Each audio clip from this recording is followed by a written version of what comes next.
কি ভাবছেন এটা গাজার ধ্বংসস্তূপ? আরে না, এটা গাজা না, এটা গাজা ধ্বংসের মদতদাতা যুক্তরাষ্ট্রের গত শনিবারের চিত্র। কি হয়েছিল সেখানে শুনবেন। সেখানে একযোগে 3টি অঙ্গরাজ্যে ঘূর্ণিঝড় ও টর্নেডো তাণ্ডব চালায়।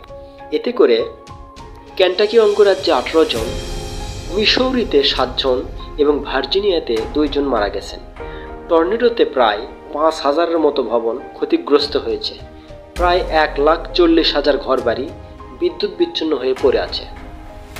দমকল বাহিনী সেখানকার সবচেয়ে ক্ষতিগ্রস্ত এলাকায় ঘরে ঘরে তল্লাশি চালাচ্ছে। তারা মূলত ধসে পড়া ভবন ও উপচে পড়া গাছপালা থেকে আহতদের উদ্ধার করার চেষ্টা করছে এবং ক্ষতিগ্রস্ত এলাকায় এখনও কেউ বেঁচে আছে কিনা সেজন্য তারা খোঁজ চালাচ্ছে। সবচেয়ে ক্ষতিগ্রস্ত 2 এলাকায় দুর্ঘটনা ও লুটপাট ঠেকাতে স্থায়ী প্রশাসন সকাল 9টা থেকে সন্ধ্যা 6টা পর্যন্ত কারফিউ জারি করেছে। ওইসব এলাকার গণমাধ্যম এবং মেয়ররা বলেন এই প্রাণহানি এবং ধ্বংস সত্যিই খুব ভয়াবহ। এখন সবচেয়ে জরুরি হচ্ছে জীবন বাঁচানো, মানুষকে নিরাপদ রাখা এবং ক্ষতিগ্রস্তদের শোক প্রকাশের সুযোগ করে দেওয়া। যুক্তরাষ্ট্রের জাতীয় আবহাওয়া দপ্তর জানায় পার্শ্ববর্তী ইলিনয় অঙ্গরাজ্যেও টর্নেডো আঘাত এনেছে। এর প্রভাব পূর্ব দিকে আটলান্টিক উপকূল পর্যন্ত বিস্তৃত হয়েছে।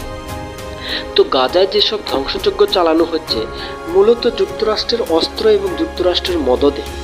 তো আল্লাহ তাআলা যে পরম করুণাময় এবং শক্তিশালী, তিনিও যে ধ্বংস চালাতে পারে তার হয়তোবা এটা একটা নমুনা। তো যুক্তরাষ্ট্রের সচেতন হওয়া উচিত এই সমস্ত প্রাকৃতিক দুর্যোগ থেকে, যে আসলে সৃষ্টিকর্তা চাইলে অনেক কিছুই পারে, তারাই একমাত্র পরাক্রমশালী তা নয়। ধন্যবাদ সবাইকে। আসসালামু আলাইকুম।